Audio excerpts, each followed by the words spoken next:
this video, we'll explore how adopting the teachings of the Gita and understanding the perspectives of the three great Acharyas, Sankara, Ramanuja, and Madhwa, can transform your life and connect you with the divine. We dive deep into the complexities of Arjuna's character, his struggles, and his ultimate path to enlightenment. Start your own journey to become Arjuna and attain divine knowledge through reflection, contemplation, and devotion. You see, when I use the guidebook of Gita and adopt its teachings to my own life, the character of Arjuna comes alive in front of me. I gain an amazing understanding of Arjuna, and through that understand myself by following the teachings of the three great Acharyas. I will dwell deep into the details of that understanding and awakening shortly. But first, let's explore why Arjuna is such a complex character. A careful reading of the Gita reveals Arjuna's humanness. At times, Arjuna displays clarity, but there are also many moments where he appears as a confused individual. The main theme of Arjuna's character illustrates the struggle between emotion and action, emotion and behavior, and emotion and desire. Even though Arjuna was the nephew of Krishna, that did not help make Arjuna an enlightened individual. If that were so, there would be no Gita. And it is only by exposing his weakness in front of Krishna did Arjuna achieve stability and get rid of ignorance. Arjuna's journey mirrors your journey, my journey, and the journey of anyone on the path of inquiry, self-discovery, growth, and spiritual awakening. To become Arjuna, we must endure the roller coaster of life's transformation. Samsara is a very much necessity to become Arjuna. Arjuna possesses a skillful personality. He excels in bravery and masters focus and dedication. In the Gita, he is referred by several names that signifies excellence. At least 5 different names highlight his personality, lineage, and qualities. Let's look at them first. The first is Partha.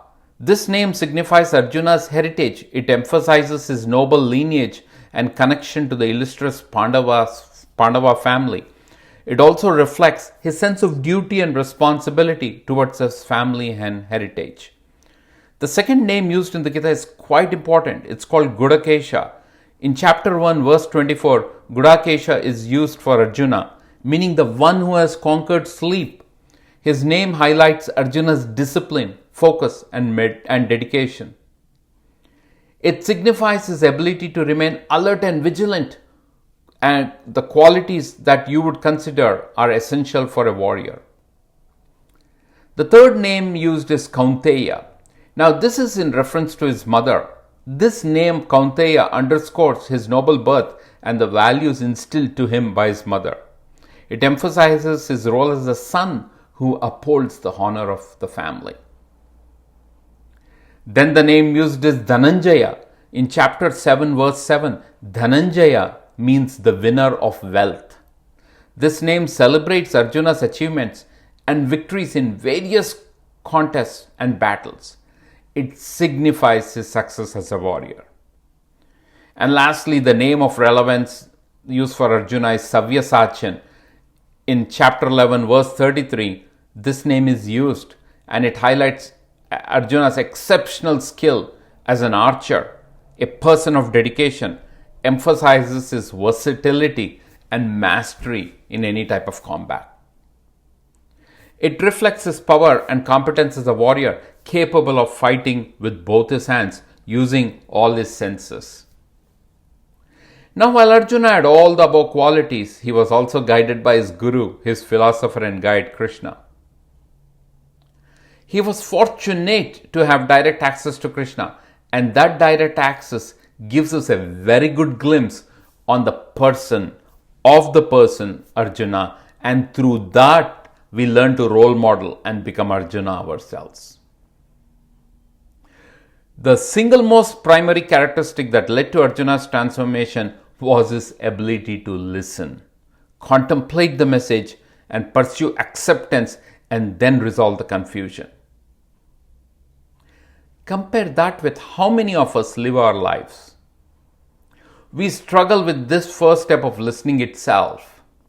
We confuse listening with hearing, and during the process of hearing, we prepare our responses and defenses, and we fail to grasp the message being communicated to us. However, that was not Arjuna. Arjuna was a thorough listener, and in listening he brought out the best of questions to Krishna. After listening, Arjuna contemplated, reflected, and visualized, applying Krishna's message to his own thought process, and then asked follow-up questions to gain clarity. This primary characteristic of Arjuna is what actually helped him get rid of fears and doubt and completely shed ignorance to become enlightened. They gradually melted and were replaced by a sense of purpose and determination.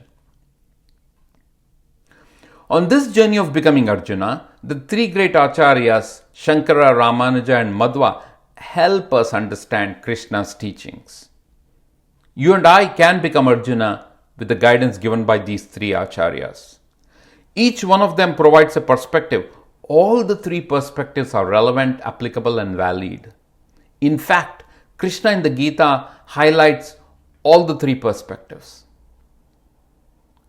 But there are two factors which decide which perspective applies to you and your experience. They are, number one, how do you relate to divinity? And number two, in what form do you perceive the divine? This is where the three Acharyas influence our thinking. First, let's examine the perspective of the great philosopher, Acharya Madhwa. Acharya Madhwa's philosophy is founded on the idea that we are an image, a reflection of the divine. The divine is independent, while we always remain dependent, but always distinct from the divine, leading to a dualistic nature of Madhwa's philosophy. From this dualistic approach, we relate to divinity through dependence, perceiving and experiencing the divine through devotion with a name and form. Following Madhwa, as Arjuna, I connect with the divine through devotion or bhakti with a name and form of a deity. I immerse myself in bhakti, becoming deserving of grace. I crave to see the supremacy of the divine and plead for an experience of God in a form I can behold, just as Arjuna did in chapter 11 of the Gita. Now let's examine the perspective of the great Acharya Bhagavad Ramanuja. Now from Ramanuja's perspective, the relationship with the divine is integrated, neither separate nor of complete uniformity or oneness, but it's an integrated, unbreakable connection. Think about an apple. The red outer cover or peel, the inside flesh or pulp of the apple, and the core containing the seeds are all connected and integrated, and together they make up an apple. Following Ramanuja, as Arjuna, I always remain connected to the divine. I realize and recognize the divine by removing the curtain of ignorance through complete surrender. To surrender, I must visualize, perceive, and see the divine in a form beyond the comprehension of the normal human eye. In the Gita, Krishna grants me this divine eyesight to witness the infinite and boundless universal form, all-inclusive, radiating, both terrifying and majestic at the same time, which demonstrates the unity of all existence, like the apple unites the peel, the flesh, the core. Now, as a human being, I cannot comprehend such a universal form with my plain eyes. Instead, like Arjuna, I completely surrender and become part of this universal existence, connecting to everything and everyone around me. To assist in this act of surrender, I rely on a deity, a name, and a form to keep me anchored, and through that I obtain the grace of the divine. Finally, let's understand the Gita and Arjuna from the perspective of Sankara, who introduced the philosophy of oneness and non-duality, a complete contrast to Acharya Madhwa. Now, in this perspective, from Sankara's perspective, I, as Arjuna, and the divine are completely one. I dissolve into the common consciousness and become one with the divine. In my confused state, I do not recognize this oneness. But when I shed ignorance, I realize I am one with the divine. I relate to the divine through self-reflection, and I perceive the divine in everyone and everything around me, as I merge into the same consciousness as everything else. Following Sankara, as Arjuna, I experience the infinite and boundless universal form of the divine as revealed by Krishna himself in chapter 11 of the Gita. I see this form not through the external eye, but through a divine vision that helps me reflect internally.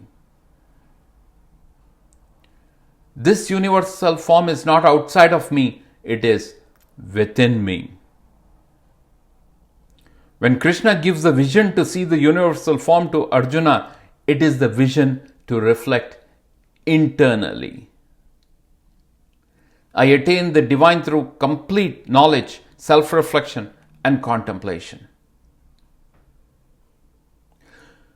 Sankara, Madhwa, Ramanuja all help me become a better Arjuna, connect to the divine, and relate to the divine.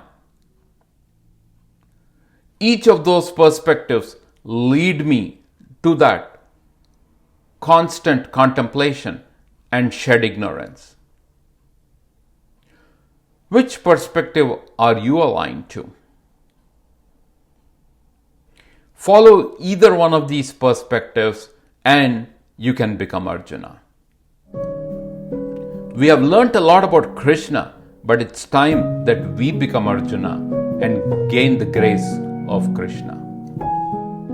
I'll talk to you soon. Stay blessed, stay healthy.